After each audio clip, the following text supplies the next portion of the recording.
What up? Coming to you live from the Wait for the Fame garage.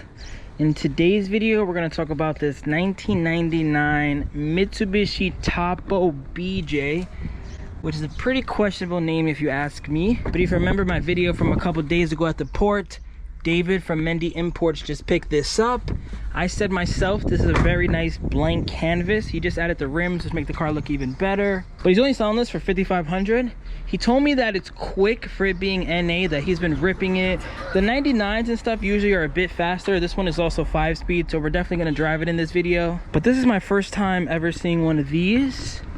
So let's go over it, learn some more about the interior, the exterior. Let's start from back here. So I would say space-wise, it's pretty good. I have the seat all the way up in comparison to that one. Let me put the seat all the way back and see how the legroom looks. Okay, for this being a 4-door, I definitely feel comfortable. I'm sure if I sit on this side with my seat a little further back, I'm even more comfortable. Loving that. This has to be like a cargo vehicle, because when you put it next to the Alto, I'm gonna make you look at it side by side. This is so much taller, it almost doesn't even look like a K car. And the space you have between the roof, like this is almost a foot, if not more. And then all the little quirks here make me believe that this had to be used as like a cargo vehicle. Even with this, like just grabbing package in and out, it's kind of similar to like the Daihatsu Midget 2, the one with the canopy. I made a video on that one when I was at JDM Hawaii, but this one kind of gives me that same theme. But back here, you have two little nets of storage for your paperwork when you're doing Uber Eats or Amazon. This is for card, so maybe like insurance card. This is your sunglass holder number 1. This is your sunglass holder number 2. And then that's pretty much it back here. It does have rear speakers, which I love, and then it does have two little storage cubbies. Onto the passenger side, power windows again, another cubby, huge glove box, has cup holders, has another storage compartment for more documents when you're doing your deliveries. This one is 5-speed, like I mentioned. Cigarette lighter there. AC, stock radio in Japanese, which is a nice touch. And then it even has these lights, which in my opinion look pretty modern. Does not have a mirror here, which is pretty common on K cars, but it does have a mirror here. And then just look at the size of this sun visor. It's bigger than my hand. Came with a Broadway mirror, which is always a nice JDM touch. But here's some more of the car with my phone. Get a little more into detail. We'll start it up in a second, but again, space is really good. I keep talking about deliveries and DoorDash and Amazon. It's because if you push this button, this unlocks, and then tell me this isn't perfect for grabbing packages. Let's say you put the seats down here. All of this stuff is extra space. You don't have to continue to open and close the door. You just go into here, grab your package, walk to the door, boom. Now let's get into the driver's side. It has power windows for all 4 doors. Let's pop the hood. Under here has a pretty interesting setup. I've never seen a intake like that attaches to the throttle body. And then if you really look at it, this is the entire air filter. Even whatever this little connection is to that.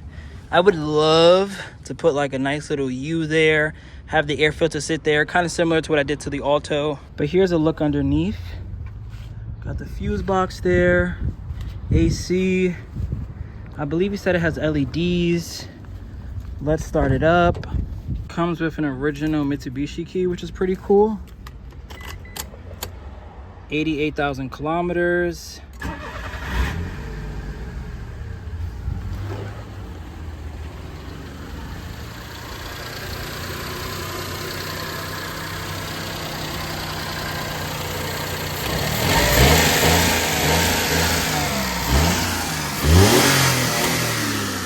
Yeah, that thing needs an intake. You could almost kind of hear it. Like, listen closely.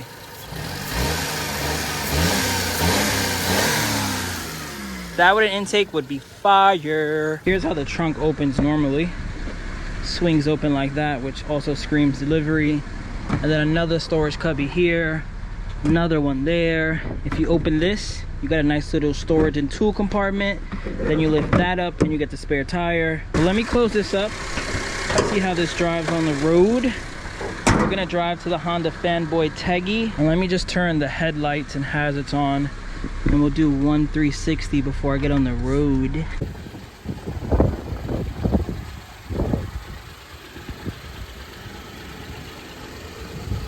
Yeah, it looks like it has LEDs And like blue headlights, which is cool. I feel like it looks super modern. Like this doesn't look like a 1999. Like this doesn't look like a 1999, but this definitely doesn't look like a 1999. First time driving a Mitsubishi Toppo, period actually. Non-BJ or any generation. Let me put the windows up so you guys can hear me. But this thing is so large that I feel uncomfortable driving, if that makes sense. Like I don't feel like I'm in a K car right now. Like look at the space between me and the roof, and like this dash is so far away. This is just a cargo vehicle. Yes, you could drive it as a daily, obviously, but it feels huge. Has a little pep to it too. Let's see if the AC works. It's a nice day here today.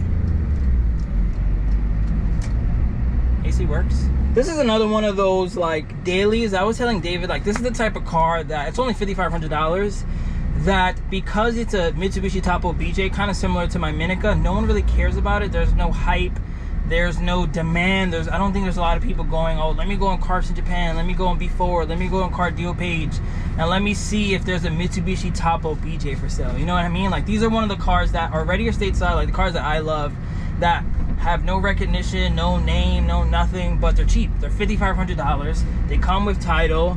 They have the cool little amenities. They stand out. You put some rims on it like you did today. You put a cool decal on the side, and then you have a great daily.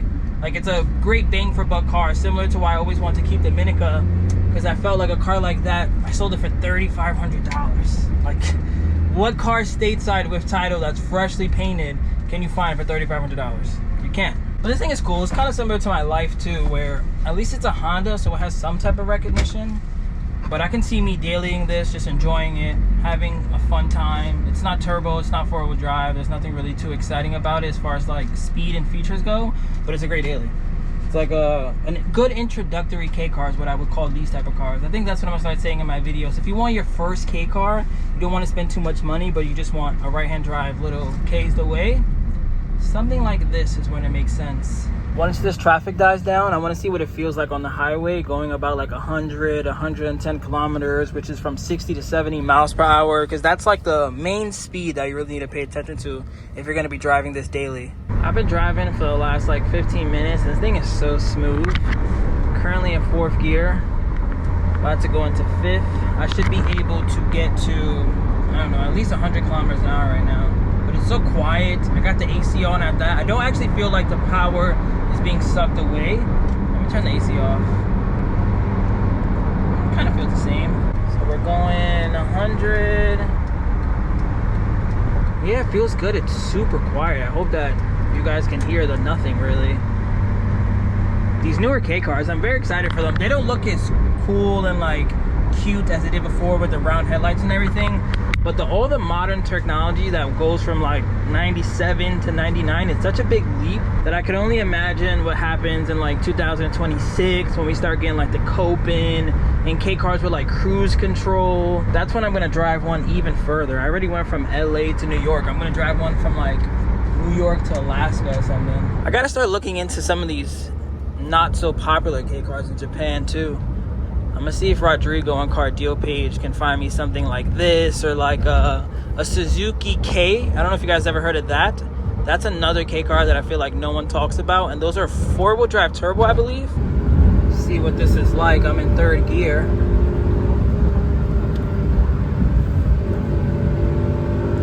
It's got a little bite to it.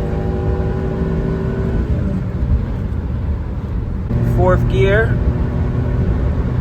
All right, 62 miles per hour. Now we're in 5th. Foot all the way down. Doesn't want to go much faster, but it's still picking up. The car isn't screaming either, which is always important.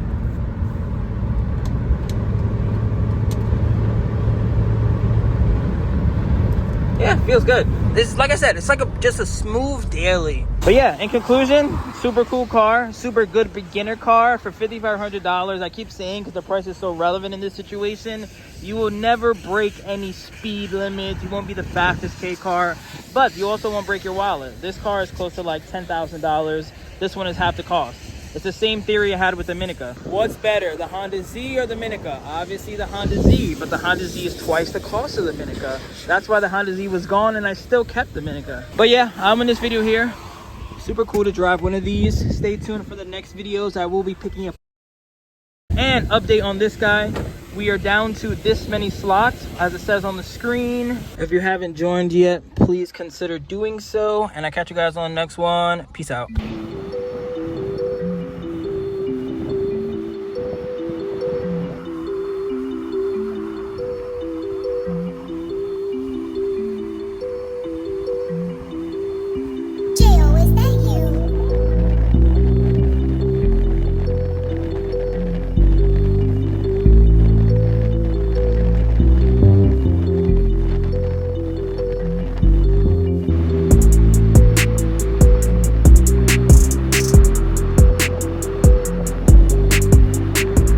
Remember the name. This is way before the fame.